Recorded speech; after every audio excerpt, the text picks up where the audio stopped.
Proyecto 40. Disfruta con nosotros una buena taza de café. Uno casi puede predecir que va a aumentar en los homicidios y la violencia. Es que allí está también hospedado un líder del cártel del Golfo. Entonces realmente iban sobre él. Nuestra cifra negra en periodos vacacionales, si bien ha bajado, no deja de ser significativa. El debate internacional entre Occidente está precisamente basado sobre el tema de la inequidad de ingresos. Mejor debate y un sofisticado análisis. Con la información de primera mano, la degustamos con una buena taza del primer café.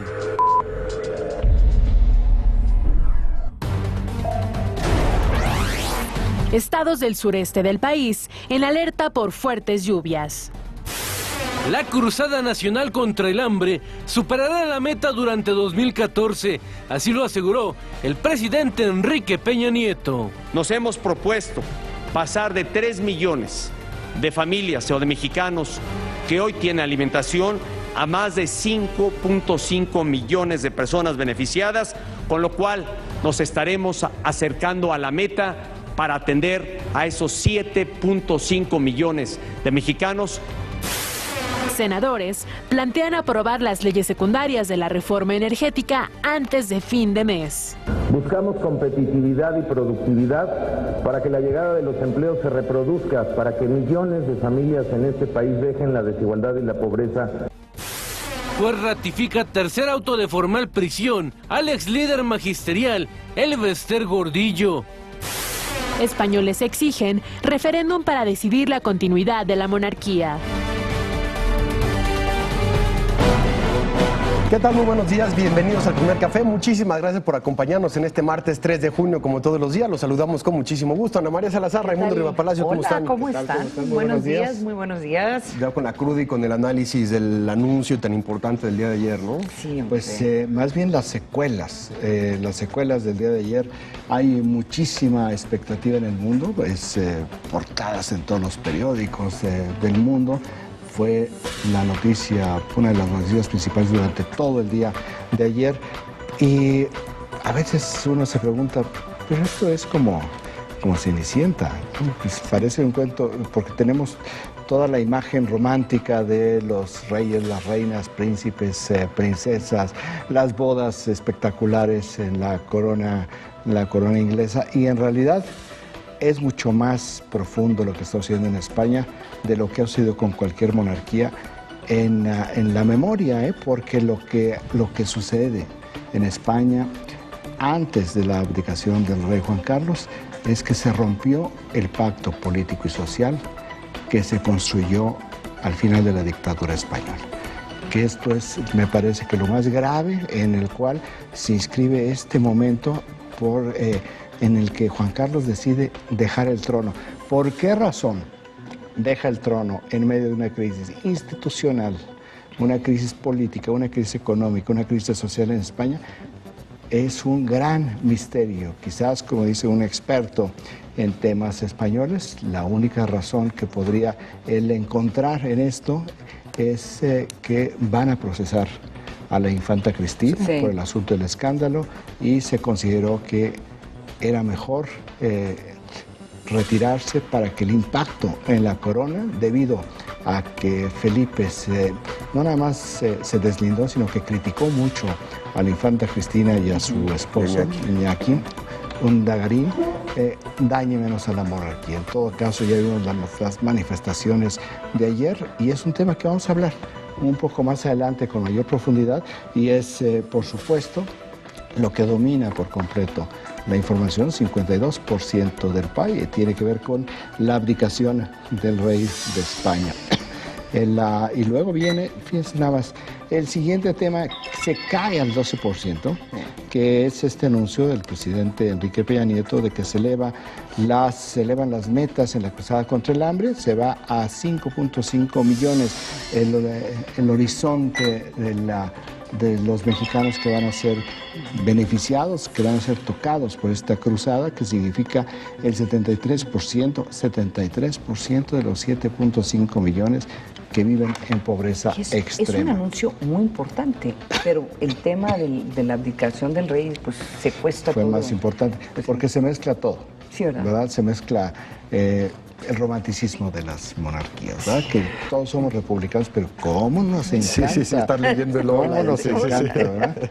Esta es la crisis de la revista Hola. Bueno, pues en el tercer tema, con 11% de los impactos, dice el secretario de Trabajo, Alfonso Navarrete Prida, que con el crecimiento del 2.7% se van a crear 600,000 nuevos empleos. La verdad es que no sé de dónde saca esa cifra, porque se estima que en México cada punto porcentual de crecimiento significa 160, 180,000 nuevos empleos. ¿De dónde salen los 600,000?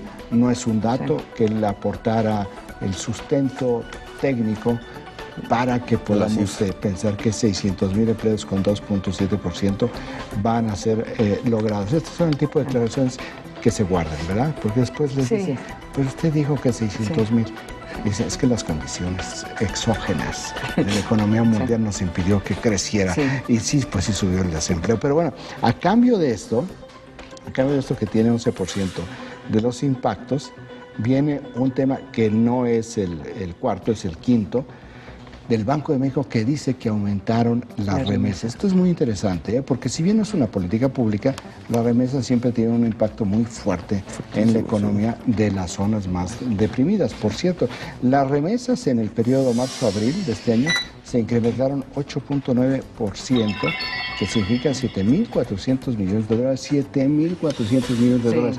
¿Qué es lo interesante? Este es el punto más alto desde el 2008, lo que significa la recuperación económica de Estados Unidos, ¿no? 2008 es cuando empezó la licuación, porque se licuaron los bancos en Estados Unidos. Después de la crisis inmobiliaria vino la crisis bancaria. Hay que recordar cómo quebró prácticamente Lehman Brothers y entró el mundo, Estados Unidos y el mundo, en un proceso de recesión, que entre sus víctimas actuales se encuentra España.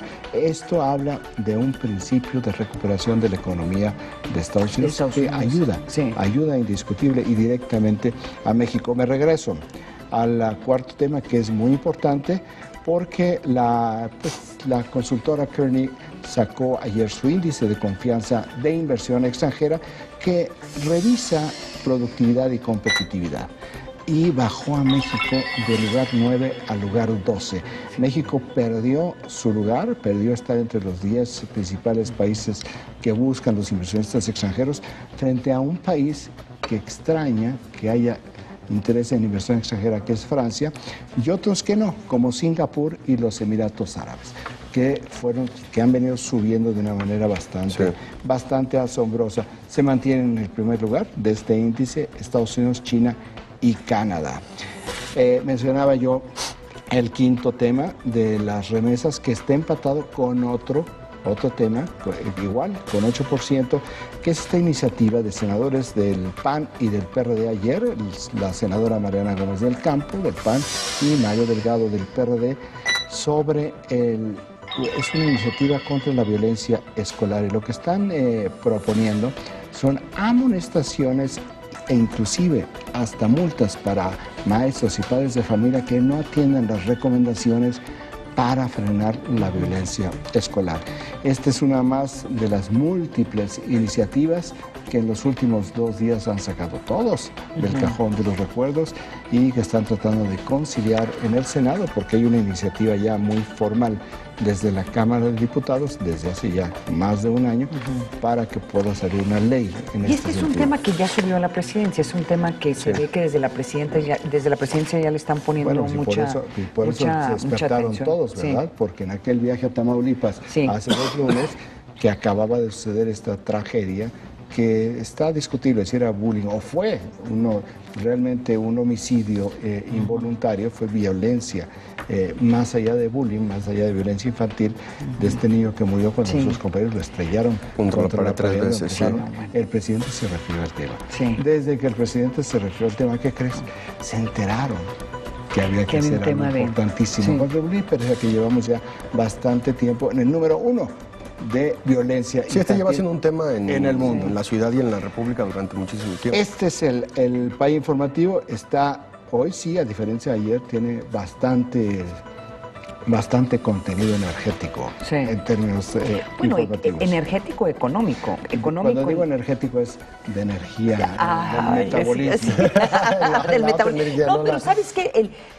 Las portadas de los periódicos del día de hoy, de una forma u otra, reflejan el PAI en el sentido, o están hablando del rey, alguna foto del rey hablando sobre su abdicación, o por lo menos haciendo un análisis, o las portadas reflejan algún tema económico. Por ejemplo, el Financiero tiene esta nota de cómo se registran remesas, su mayor alza desde el 2006, y también refleja, como muchas de las portadas, por ejemplo, el de Milenio, de cómo bajó del lugar 9 del 2 el ranking de inversión de extranjera o foránea, ¿no? Entonces sí está, digo, está bastante, las portadas reflejan lo que estamos viendo en el PAI informativo, con la excepción de La Razón, que además de traer, no trae una foto del rey, trae una foto de la próxima reina de España, que vivió, de Leticia, una maravillosa foto de la princesa Leticia Ortiz, que ahora va a ser, ahí está de la relación que tiene con México, ¿no? De cómo vivió muchísimo tiempo aquí. No me gustó esa foto. ¿No te gustó? ¿Por qué no te gustó? Porque no es lo importante. Pues por eso es que lo mexicano, exprimirlo de alguna forma. Y vamos a, que creo que es muy rancheros en las coberturas. Pues eso, además, que en La Razón trae una nota que también lo ha estado siguiendo muy de cerca, este fallo de una jueza en donde básicamente por una firma permite o se empieza a cuestionar algunos de los fallos en contra de los secuestradores, el proceso en contra de uno de los secuestradores de Fernando, del hijo de Alejandro Martí. Falla jueza, alarga 10 años juicio de Martí contra secuestros. Ese también es lo que está en la portada de La Razón.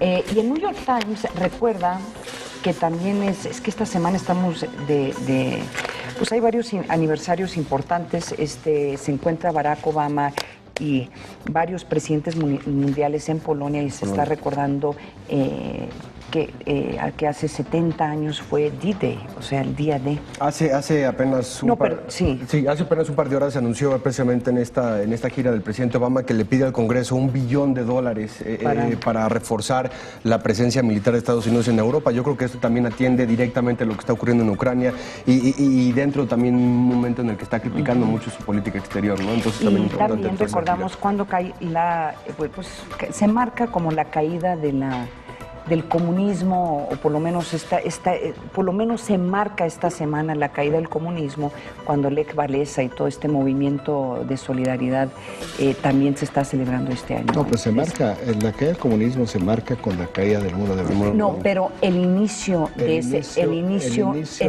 fue con Lech Walesa y todo eso. Sí, no, bueno, por lo menos.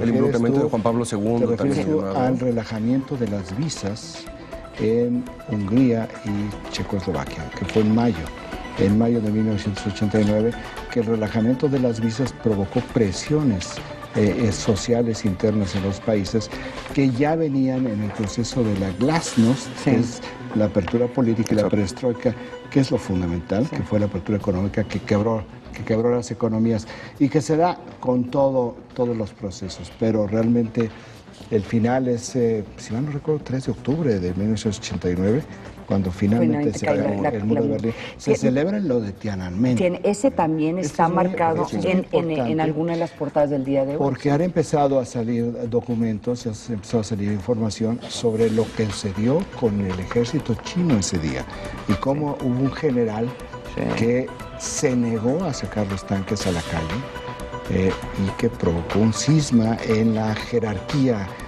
político-militar de China.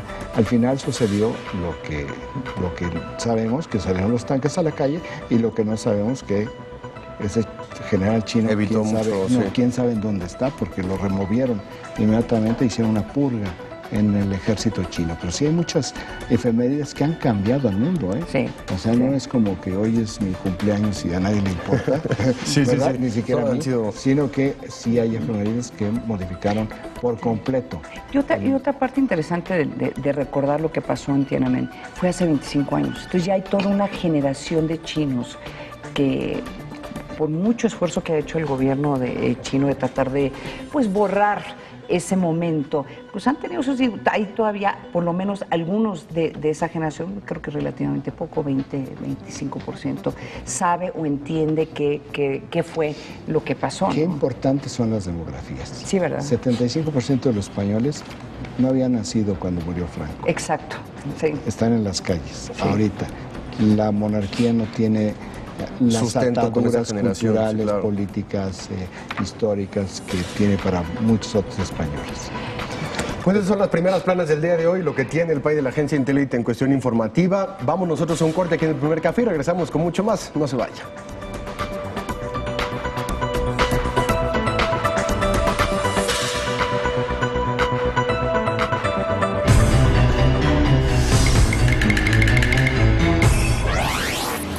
Adultos mayores en México. Más de 10 millones de personas. Aumentó entre 3 y 4%. Cifra 11% superior en comparación del año 2000. El dato útil para comentar en el café. Unos arrebatan el poder para beneficio de su familia, pero otros a costa de ella. Cada príncipe del cristianismo quiere casarse con ella. Los buitres rondan en la familia. Debemos protegerlos bien. Con un buitre debemos casarla. Un sentimiento más fuerte que la ambición es un amor prohibido. Nunca amaré a un esposo como a ti. Los Borgia. Jueves 22:30 horas. Proyecto 40.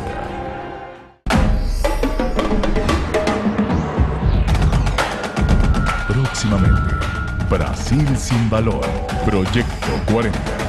Hola, soy Hermes y soy empresario como Pepe y Toño. Yo me decidí a abrir este negocio porque desde joven siempre tuve la idea de querer ser empresario. Lo que en un principio era un sueño, ahora es una realidad porque actualmente tenemos 7 pizzerías. Las empresas formales como Pepe y Toño no solo generan empleo, sino también bienestar para todos. Tú también puedes hacerlo. Entra a yomedecidí.com. Este mes en Central, George Clooney y sus 23 mujeres. Cómprala ya. A México también lo vamos a mover por mar. Por eso se modernizaron y ampliaron los puertos de Veracruz, Lázaro Cárdenas y el de Manzanillo, en el que se logró la meta de mover más de 2 millones de contenedores, ampliar el comercio con el mundo, promover inversiones y, por supuesto, crear más empleos bien pagados. Esto es mover a México. Mover a México. Gobierno de la República. Hola, mamá. ¿Qué estás haciendo aquí? Quiero platicar con ustedes. No hay nada de qué platicar. ¿Por qué no me quieren? Tu color favorito es el gris. Es solo un color. Eso, ni siquiera es un color. Discriminar a alguien por su color favorito es tan ridículo como discriminarlo por su color de piel, género o preferencia sexual. Ven al Museo Memoria y Tolerancia, frente al Hemiciclo Juárez, Centro Histórico. Mis niñas Pandora cumplen 29 años de carrera exitosísima y lo vamos a celebrar el martes. Los esperamos ver. Martes 22 horas, Proyecto 40.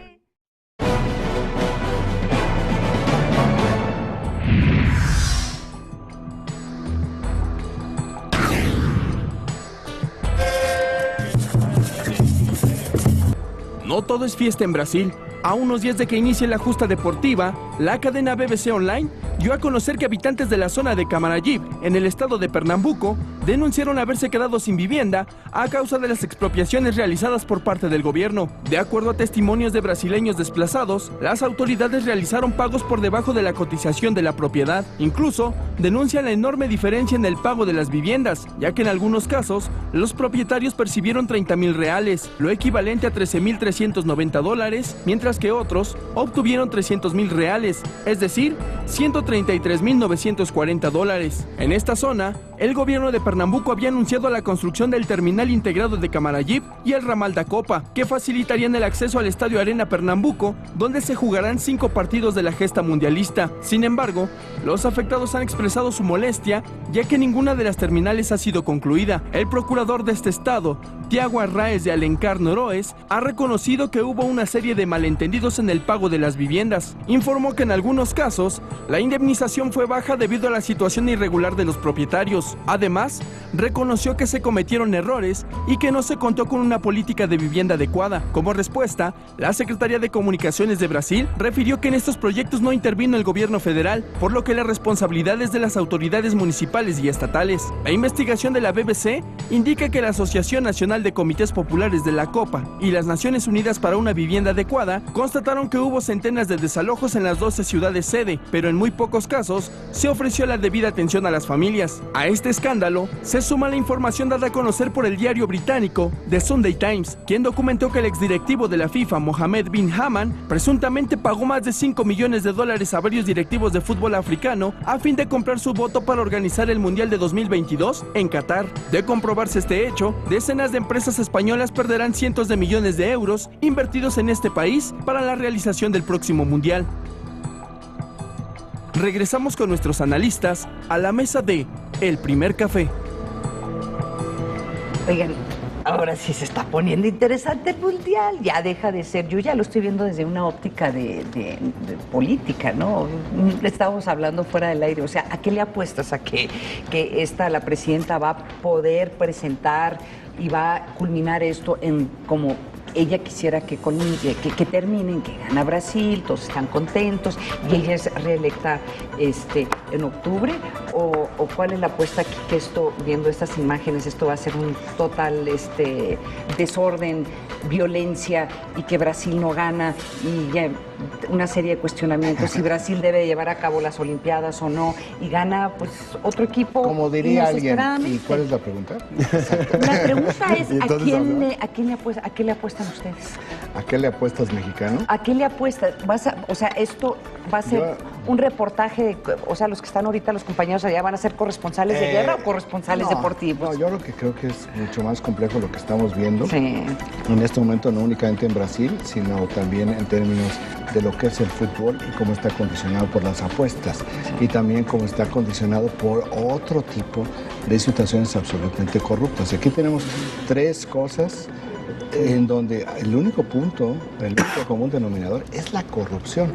Es la corrupción de los gobiernos municipales en Brasil, que no entregaron los permisos para construcción a tiempo para evitar las licitaciones y que fueran adjudicaciones directas con las empresas que les financiaron las campañas políticas. Ese es uno. Otro, pues lo estamos viendo aquí, esto que está sucediendo en las viviendas.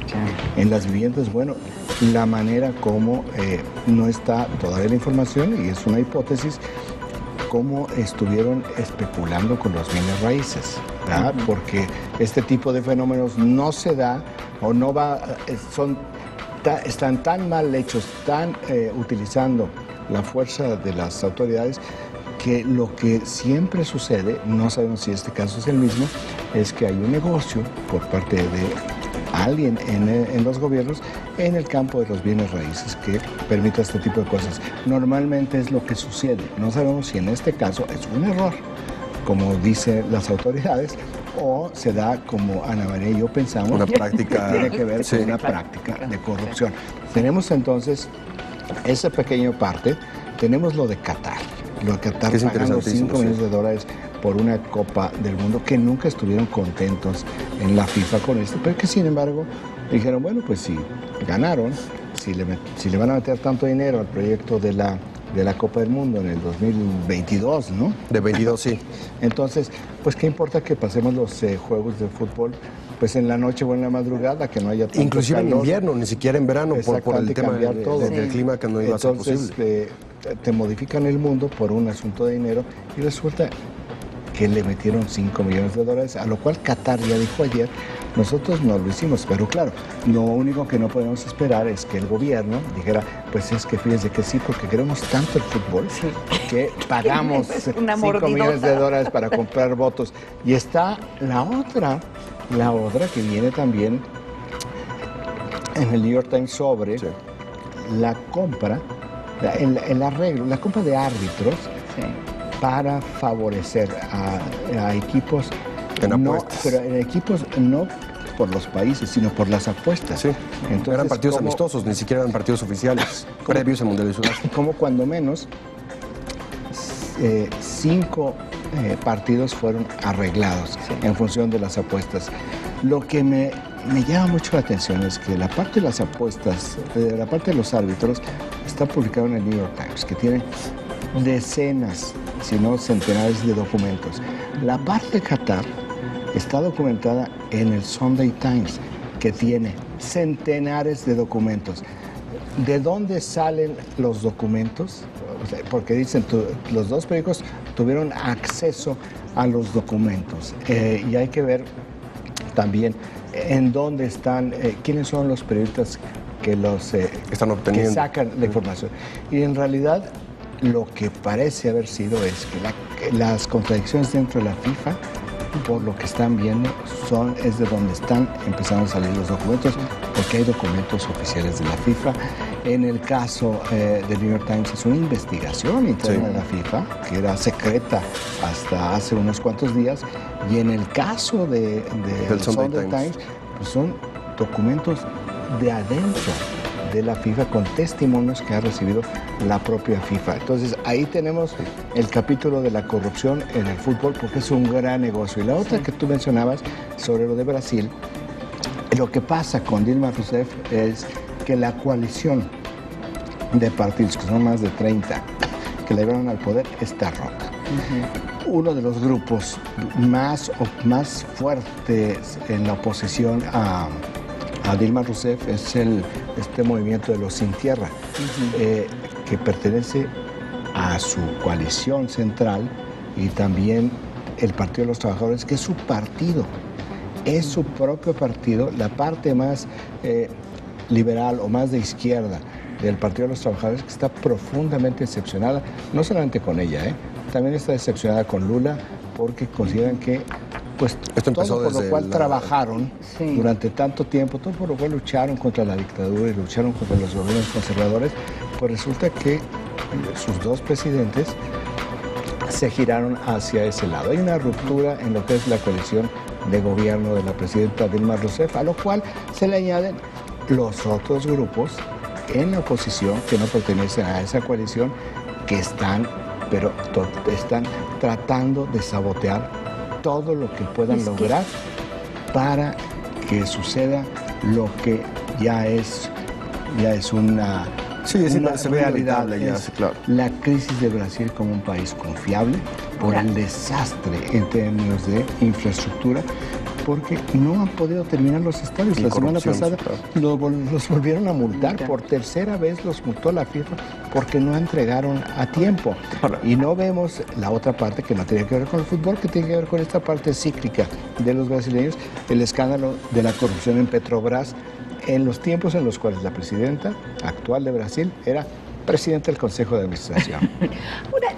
Estamos aquí a 9 días del Mundial. Entonces, la gran interrogante, yo lo dejo sobre la mesa, ustedes mándenos sus comentarios, es cómo, con lo que nos acabas de decir, Raimundo, hay muchísimas personas dentro de Brasil, o sea, de la clase política empezando, que les gustaría que esto fracasara, o sea, que este mundial se considerara un gran fracaso, desde la clase política, la oposición, hasta la misma gente en la calle que está muy enojada. Entonces, en este momento, sabiendo que va a estar toda la prensa internacional con los ojos en Brasil, siguiendo lo que está pasando, el gobierno brasileño tiene una situación casi imposible, porque los intereses o los incentivos que tiene la oposición y los que están en contra de este mundial es hacer muchísimo ruido y asegurar que fracase, que no solamente no gane Brasil, sino que se considere esto uno de los grandes fracasos del gobierno brasileño. Entonces yo no sé cómo controlan que no gane Brasil en el deporte, quién sabe, ¿verdad? Es un gran equipo, históricamente es un gran equipo, Que no gane Brasil como país, creo que ya no. Y el poder que toma la FIFA en ese sentido, ¿no? Digo, Joseph Blatter ha sido muy alabado en cuestiones de la grandeza que le ha dado al deporte, en cuestiones económicas, en cuestiones también sociales y de alcances en muchos sentidos. Pero hoy por hoy la FIFA es un poder económico importantísimo que inclusive asignando mundiales y asignando a países y demás. Sí. No, es que ese es el tema. Es que no, a ver, cuando yo ve, a ver, espérate, cuando uno ve esos artículos del New York Times y dices tú, a ver, así de fácil es comprarse juegos, o sea, comprarse árbitros. Es el tema, porque es por votación y son representantes de los países. Sí, bueno, será pero corrupción. Pero tú estás diciendo que las instituciones son corruptas, yo digo no. Que hay miembros dentro de la... No, pero alguien tiene que asumir la responsabilidad de lo que... Estoy diciendo que no, lo que discrepo es que tú dirás que la FIFA es corrupta, yo digo no. Ah, no, la FIFA sí es corrupta. La relación de Joseph Blatter con jefes de Estado no tiene ningún otro... No lo tiene las instituciones no son corruptas. Las personas... Las personas que son parte de la FIFA son corruptas. Hay gente dentro de la FIFA que es corrupta y hay gente dentro de la FIFA que está sacando esta información. La corrupción de Qatar llegó a tanto que ya el vicepresidente de la FIFA dijo el día de ayer que están abiertos a una votación de nueva cuenta, que si es Qatar, que sea Qatar, pero decían si no, que podía ser ya este fin de semana. Sí, puede ser. Si la FIFA fuera un gobierno, ya lo hubieran destituido, ya hubiera tenido que abdicar el rey de la FIFA. No, mira, aquí está la falacia de tu argumento. A ver. Es como decir México. Si hay corruptos en México, pues no desaparece México. No. Te cambian el gobierno. Pero si hay corruptos en México, tiene alguien que asumir el costo político de esto y mandar a alguna gente a la cárcel. Es una discusión retórica. Lo que digo es que no son las instituciones, son las personas. Sí, claro, yo estoy completamente de acuerdo, pero aún así, te estoy diciendo, pero aún así las personas que son corruptas no han asumido el costo de lo que ha representado esto para... Por ejemplo, de los delegados de la FIFA se habla de 4 o 5 que fueron los que fueron invitados a Emiratos Árabes y que tuvieron... O sea, y son una votación de cientos de personas. Diciendo generó los anticuerpos. Y los anticuerpos es lo que saca estos documentos en 2 medios de un impacto internacional. Lo de Qatar y lo que sucedió con el arbitraje. En los 2 casos, qué casualidad, en vísperas de la apertura del Mundial, porque genera este conflicto hacia el interior y dice, oigan, miren, realmente, ya que no quisieron lavar los trapos sucios en casa, los vamos a tener que Y por último, con Sudáfrica y con Brasil, yo no sé cuándo la FIFA vuelva a dar un mundial a un país emergente. Yo creo que también esas son 2 lecciones. A ver si hay un país emergente que le quiera entrar al quite. No sé, esa parte no sé. Han sido perjudiciales en estas 2 últimas ediciones para los gobiernos. En ese sentido se han dejado elefantes blancos. Sí. Sudáfrica no tenía una cultura por las cuestiones propias de países emergentes, ¿no? Aquí nadie esperaba el desastre de Brasil como organizador. Y la monarquía es corrupta. No. Ya, son las personas que son corruptas. A ver, vamos a meterle ese tema. Sí, porque precisamente ayer la izquierda española pidió que se realice un referéndum sobre la monarquía española. Esto después de que el rey Juan Carlos abdicara al trono.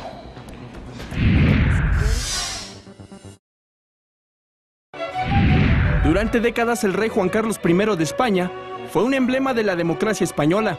Sin embargo, su anuncio de abdicar al trono en favor de su hijo, el príncipe Felipe, ha evidenciado la falta de aprobación que actualmente tiene la monarquía española en el país. La última encuesta del Centro de Investigaciones Sociológicas de España refiere que el grado de confianza hacia la monarquía es de 3.72 sobre 10, indicador solo unas décimas superior al registrado en el año 2013, cuando la aprobación era de 3.68. Medios locales han señalado que los escándalos familiares motivaron al monarca a tomar su decisión. La familia real ha tenido que responder por el matrimonio del príncipe Felipe con la periodista divorciada Leticia Ortiz, así como por la separación de la infanta Elena de su esposo Jaime de Marichalar. Pero el tema que mayor impacto tuvo para la Casa Real fue la investigación por presuntos actos de corrupción que cometiera Iñaki Urdangarín, esposo de la hija menor del rey, la infanta Cristina. La imagen del rey Juan Carlos I también se vio afectada a causa de sus problemas de salud y la disculpa pública que el soberano dio a la nación luego de participar en una cacería de elefantes en Botsuana, mientras el país atravesaba por una grave crisis económica. Después de darse a conocer la abdicación del rey, grupos opositores en España han llamado por la realización de un referéndum. La tercera fuerza del Parlamento español, la Izquierda Unida, el Partido Socialista, la Formación Podemos y la agrupación ecologista ECUO pidieron que la renuncia del monarca sirva para consultar a la ciudadanía si prefiere vivir en una monarquía o en una república. Sin embargo, el Congreso tiene previsto que la proclamación de Felipe VI se lleve a cabo el 16 de junio, en una sesión solemne de las Cortes. Regresamos con nuestros analistas a la mesa de El Primer Café. Oigan, a ver, a estas alturas de las democracias, ¿cómo pueden justificar que siga siendo España una monarquía, por más constitucional que sea, y no se le declare una república? O sea, yo no veo cómo no van a poder hacer un referéndum. ¿Cómo defender una monarquía constitucional a estas alturas? Fíjate que existen sistemas de organización política que se llaman democracias, donde es el voto de las mayorías. No, por eso. Entonces te la presento, sí. Por dicho, aclarado teóricamente este punto, mira, lo que pasó ayer en España es fundamental, porque hubo protestas, decíamos, en más de 50 ciudades, a las cuales se van a sumar más, y hay una ruptura, yo mencionaba en un principio, ruptura en el pacto político y social que se dio después de la dictadura. Después de la dictadura viene el final, con la muerte de Francisco Franco en 1975, noviembre de 1975, viene la asunción de Juan Carlos como rey, al cual ya en la ley de sucesión de 1969 había decidido Franco que iba a haber el siguiente jefe de Estado iba a ser el rey, iba a restaurar la monarquía una vez que él muriera. Es Francisco Franco, que no era el sucesor en la línea de sucesión, sino su padre, Juan de Borbón, pero ahí Francisco Franco, con todo ese poder que tiene el generalísimo, dictador durante casi 4 décadas, deja a Juan Carlos. En una ocasión previa, que Franco estuvo muy enfermo, asumió interinamente Juan Carlos la jefatura de Estado. Pero cuando se vuelve a dar un problema de hepatitis, si mal no recuerdo, de Franco, ya en la parte final de su vida, y le dicen que entrara una vez de interino, dijo no, o es definitivo o no es, y se da este paso, que en realidad ya era la agonía, no está bien en ese momento, pero era la agonía y el final de Franco. ¿Qué pasa ahí? El primer ministro es Adolfo Suárez, un franquista con una vocación democrática. Y al momento en el cual entra Adolfo Suárez, se empiezan a generar del 76 al 77 la nueva reforma política, que entre otras cosas lo que hace es legalizar a los partidos políticos. Y se dan 19 meses después de la muerte de Franco las primeras elecciones libres en casi medio siglo en España. Pero bueno, ya tenemos en la línea a Enrique Müller, que es un veterano periodista que vive en este momento en Alemania. Enrique Müller, que es un periodista que es chileno, alemán, mexicano, mucho tiempo corresponsal en México para toda América Latina, ya con una amplia carrera en el continente europeo. Enrique, muy buenos días. Muy buenos días, querido Raimundo. Oye, Enrique, ayer vimos estas manifestaciones en más de 50 ciudades españolas, decenas de miles de personas que salieron a las calles para pedir el referéndum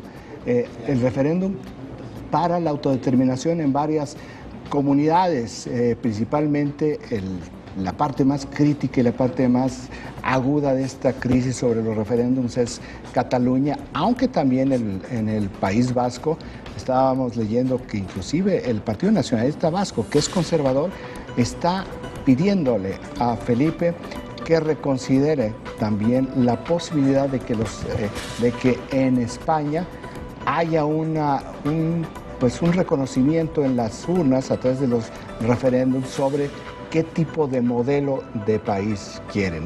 Y tenemos la cifra de que el 31.2% de los españoles, no de los catalanes, de los vascos, de los españoles, están a favor de referéndums para determinar la autodeterminación de sus comunidades. La pregunta, Enrique, con este contexto es, ¿qué tan serio es el quiebre político y social que se ve en España y cuáles pueden ser las consecuencias en el corto y en el mediano plazo.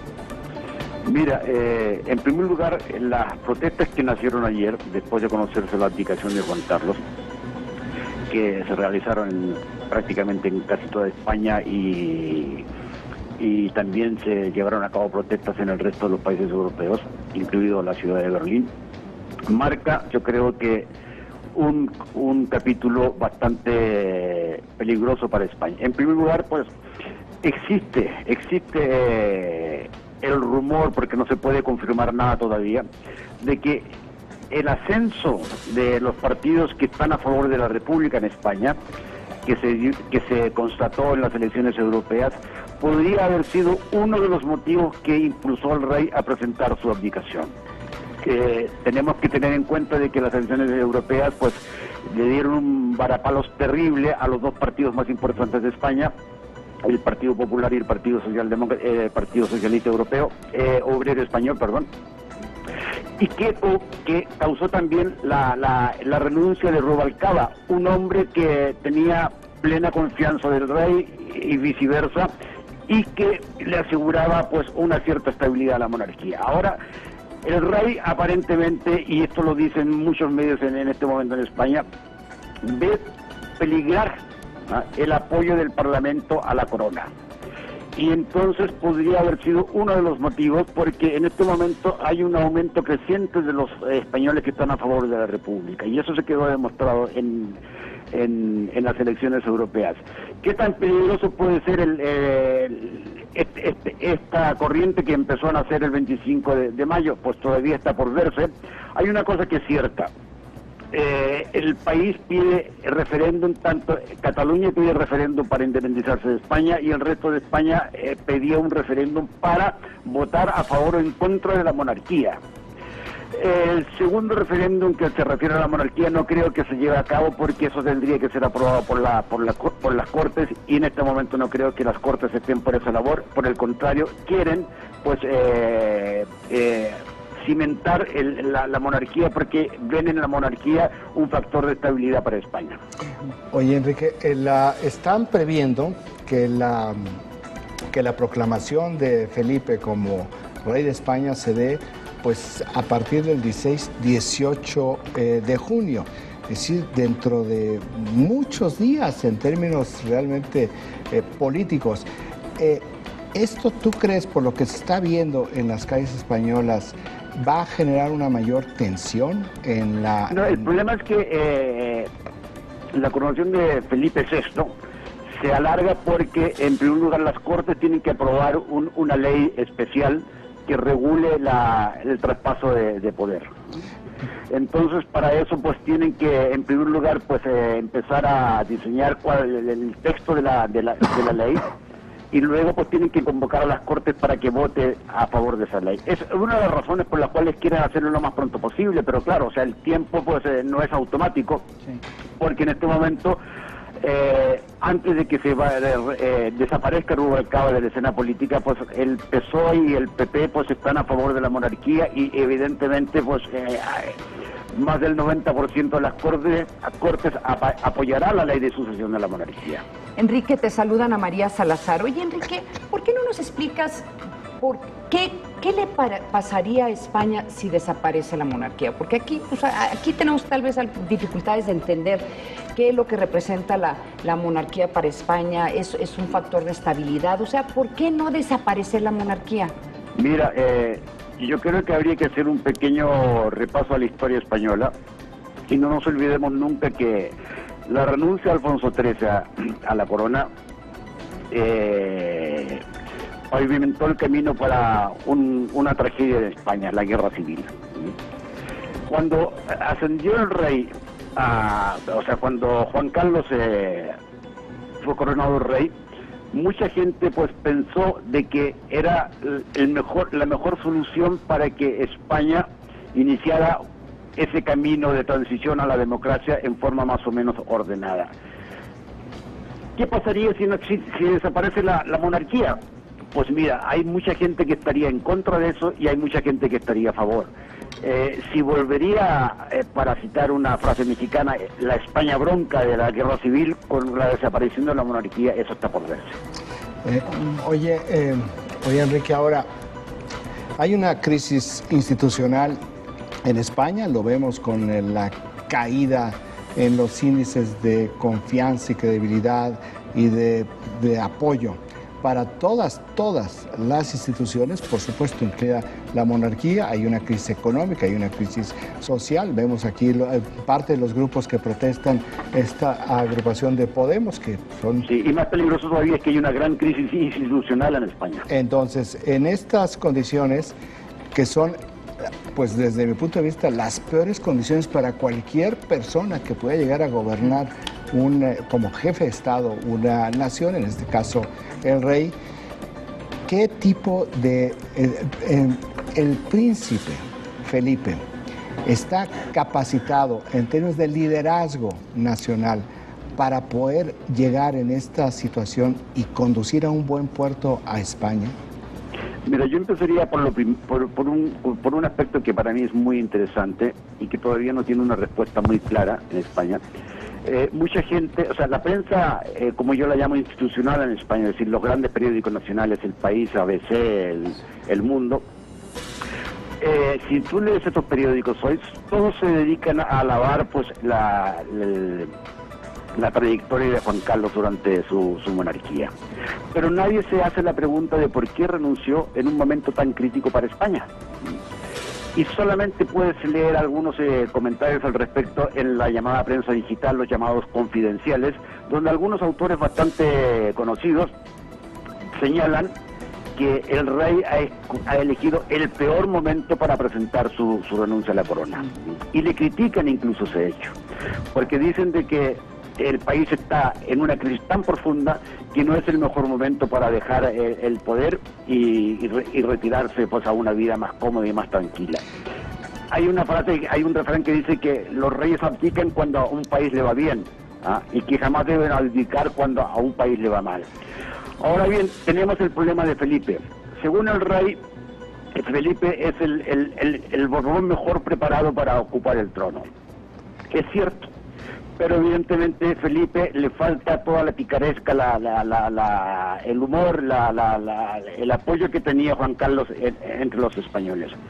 Está por verse si Felipe va a ser un buen jefe de Estado, pero eso pues va a depender de él y seguramente también del apoyo que reciba de los grandes partidos políticos españoles. Enrique, ¿cómo estás? Muy buenos días. Te saluda Juan Pablo de Leo. Juan Pablo, buenos días. Muy buenos días. Una pregunta con respecto a la corrupción que mueve en estos momentos precisamente a la familia real, a los escándalos, a los procesos a los que están atendidos muchos de los hijos. ¿Qué podría pasar en ese sentido en cuanto a poder y en cuanto a proceso judicial, a la familia y lo que significaría esto política y socialmente para España, por supuesto, para la monarquía en este momento? Mira, este problema pues también está siendo discutido en estos momentos en España. Ayer hablaba con varios colegas en Madrid, porque piensan de que el famoso Iñaki Urdangarín y su esposa, la infanta Cristina, pues le han hecho un gran daño a la corona, y además existe la sospecha de que el propio rey Juan Carlos, pues en un comienzo apoyó y bendijo los negocios sucios de su yerno. Algunos colegas me han dicho de que podría ser uno de los factores por los cuales el rey ha decidido abdicar, porque está claro de que Iñaki Urdangarín será llevado ante un juez y es muy posible que la infanta Cristina sea imputada. El hecho de que la infanta sea imputada no significa que es culpable, pero evidentemente eso sería un tremendo golpe a la corona. Y ahora bien, ¿a quién dañaría? Pues a la institución, quizás al rey de alguna forma, pero el rey ya estaría fuera de circuito, mientras que Felipe ha dado señales de que desde un momento se alejó totalmente de su cuñado y de su hermana, e incluso él ha sido la persona que fomentó que la Casa Real pues simplemente borrara de su web y de todas las actividades a esta pareja. Enrique, pues te agradecemos muchísimo que nos hayas tomado esta llamada desde Berlín. Muchísimas gracias. Gracias a ti, Raimundo. Hasta la próxima. Muy buenas tardes en Berlín. Nosotros aquí seguimos. El presidente Enrique Peña Nieto va a España y pues dice la Casa Real que Juan Carlos va a mantener su agenda, pero en realidad pues, va a ser un ciudadano. Bueno, no un ciudadano. En España no hay ciudadanos, hay súbditos, ¿verdad? Súbditos. Entonces, pues el presidente va a hablar con el súbdito Juan Carlos, va a hablar con el príncipe Felipe, en un país donde no hay jefe de Estado. Va a una visita de Estado donde no hay jefe de Estado. ¿Qué otra de las señales fue que Felipe en los últimos eventos internacionales era el que representaba a España? Ya el rey Juan Carlos hace mucho que no se presentaba en eventos públicos. Son como los vicepresidentes en algunos países como Estados Unidos que cumplen una función protocolar importante. En otras repúblicas es, por ejemplo, la esposa del presidente. En Estados Unidos a veces va Michelle Obama. Aquí lo hemos visto muy bien con la esposa del presidente, Angélica Rivera, que va, por ejemplo, a la beatificación de los papas, este tipo de eventos en los cuales la investidura presidencial debe tener cierto cuidado por las implicaciones domésticas. Por este vacío jurídico que hay en este momento, yo creo que subraya lo poco importante, no voy a decir poco, el hecho de que no es tan importante la monarquía, porque en principio en este momento no hay rey, ¿sí? O sea, aquí hay un vacío de poder que en cualquier otro momento histórico pues sería algo en donde sí se podría ver una lucha de poder muy interesante, pero en este momento no hay rey en España y pues ahí sigue. No, ahí sigue porque no hay una crisis. El rey de España, al ser jefe de Estado, él es el que maneja la política exterior y la política de defensa. Permíteme un segundo. Si en este momento estallara una guerra en alguna parte del mundo y le dijeran a España, oye, necesitamos tropas, no hay quien tome esa decisión.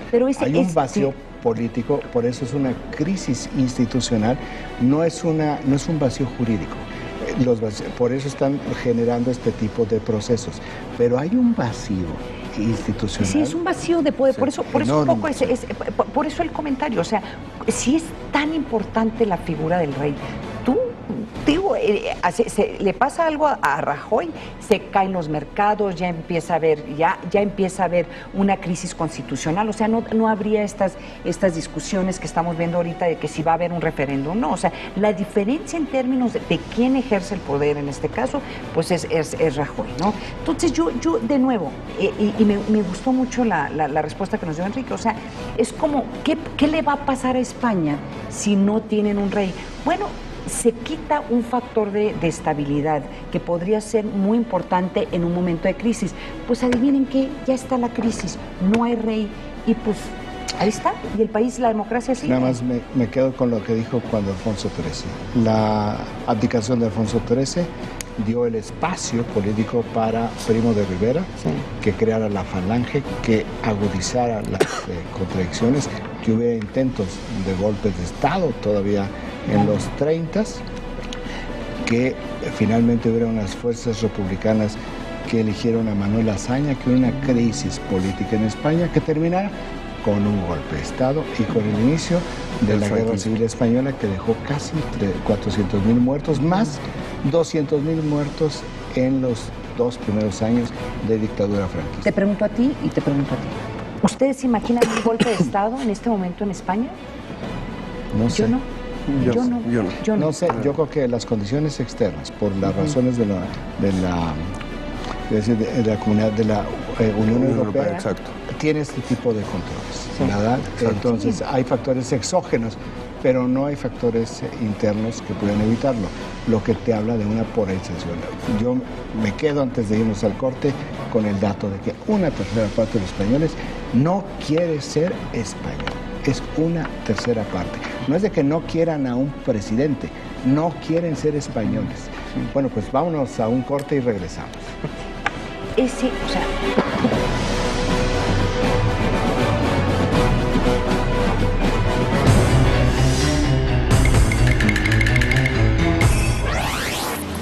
Adultos mayores en México.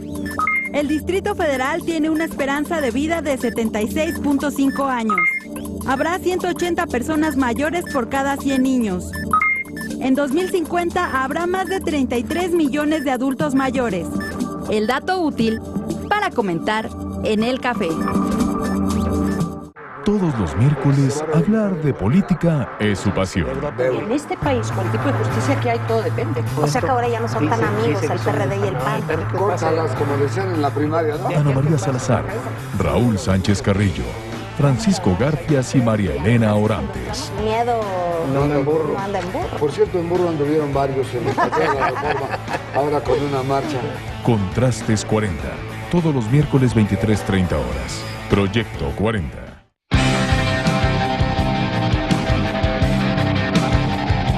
La gente está harta, mucha gente del secuestro, de la extorsión, de los robos. Cuando la violencia entre las bandas está alcanzando un clímax por los propios golpes recibidos. Las armas que se han levantado apuntan hacia un objetivo, el poder. Y para obtenerlo, todo. Pero absolutamente todo es personal. Lunes a viernes, 21 horas. Proyecto 40.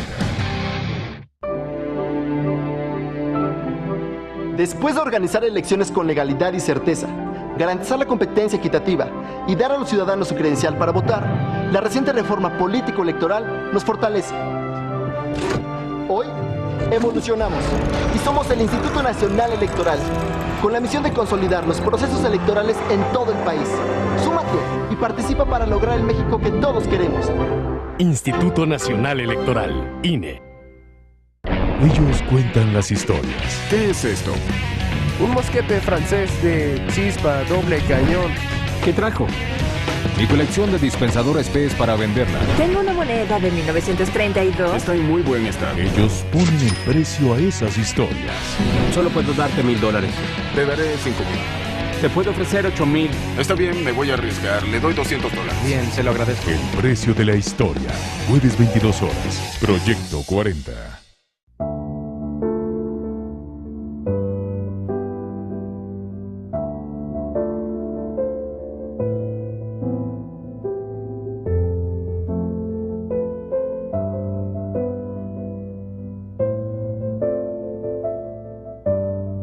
En la Cámara de Diputados, estamos trabajando para transparentar, promocionar y reglamentar la donación de órganos. Cámara de Diputados, 62ª legislatura. Lourdes Mendoza y sus invitados te muestran el otro lado de los temas más importantes que suceden en el país. ¿A que no sabías? Lunes y miércoles 21:30 horas. Proyecto 40. La abdicación del rey Juan Carlos I de España se suma a otras dos renuncias significativas en los últimos tiempos. La del presidente de Cuba, Fidel Castro, en febrero de 2008 y la del Papa Benedicto XVI en febrero de 2013. El comandante Fidel Castro, quien permaneció en la presidencia de Cuba por más de 50 años, dimitió de su cargo en medio de la falta de estabilidad y democracia del gobierno comunista en la isla. A esto lo acompañó su frágil estado de salud, que lo obligaron a ceder el cargo a su hermano Raúl Castro. Mientras que el Papa Benedicto XVI se despidió de su pontificado cuando se agravaron los problemas de credibilidad del Vaticano y de la Iglesia por los escándalos de pederastia, las transacciones oscuras del Banco Vaticano, las filtraciones y la caída de algunos sacerdotes. La falta de trabajo. Tocó el turno al rey Juan Carlos, quien abandonó el trono español en medio de una quejada crisis económica y con el prestigio de la monarquía lastimado por decenas de escándalos. Pero sin duda, ni Raúl Castro, ni el Papa Francisco, ni Felipe VI tendrán el camino fácil al abordar el barco que dejaron sus predecesores. Regresamos con nuestros analistas a la mesa de El Primer Café. Demuestran la utilidad de unas comunidades. Oye, nadie llegó en una crisis como va a llegar Felipe, ¿eh? No. Y mira que fueron crisis en la tensión cubana ha sido muy interesante. Es un largo proceso de tensión pacífico hasta este momento. Bueno, se lo dejó al hermano, no sabemos qué va a pasar después. ¿Qué tanto dejó el poder Fidel? Si Fidel abdicó, pero sigue metiendo la función. Yo estoy diciendo abdicar con todo el sarcasmo de la... Porque es como una monarquía, pues ¿a quién se lo dejó? A su hermano, pues es lo mismo. Abdicar en cursiva, se heredó al hermano. No heredó al hijo, heredó al hermano. Entonces, sí, es un poco de sarcasmo en ese sentido. Pero pues sí, sigue siendo un factor muy importante de estabilidad ahí en Fidel Castro, y sí, pues se habla de que sí sigue gobernando desde el hospital o de la cama, desde donde esté. Yo creo que son 3 personas que entienden muy bien el momento en el que están, el contexto en el que están moviendo y que saben que por lo menos sangre nueva o otro tipo de acercamiento podrá de alguna forma resolver los temas. Yo creo que Benedicto tiene un tema muy importante, tanto Fidel con también la democracia y ahora el tema de sangre nueva en el Vaticano. Bueno, me parece que Francisco sí ha venido a relacionar sangre mucho. nueva, es concepto distinto. Conceptos distintos. ¿No? A eso me refiero. A ver, está hablando de que ahora los padres se pueden casar, imagínate, eso es un... No, se ha causado una revolución dentro de la iglesia. Nada, yo no lo declaré. ¿Yo por qué? ¿Yo por qué? Yo no tengo esa bronca. O los 3 dijeron, bueno, yo ahí les dejo el paquete y me voy, yo me voy a descansar y ahí ve cómo le hacen. ¿no? Bueno, pero sí hay una, en el caso del Vaticano hay una redefinición, en el caso de Cuba no. En el caso de España está es por una verse. Incertidumbre total. Está por verse. ¿No crees que Cuba ha tenido también ciertos momentos importantes con Raúl Castro y también con la relación ya venía Obama, desde mediados de los 80s que se crearon los mercados populares que permitieron ya a los productores cubanos poder llegar a una especie de mercado sobre ruedas a vender sus productos. Ahí empezó y han venido gradualmente avanzando. Queen Elizabeth, will you be next? ¿Será la siguiente, la reina Isabel? No creo, Eso es lo que pregunta el príncipe Carlos. ¿Y tú cuándo, madre? ¿Y tú cuándo, madre? Aquí me quedo. No te muevas. Muchas gracias. Y hasta luego, que tengas muy buen día. Muy bien.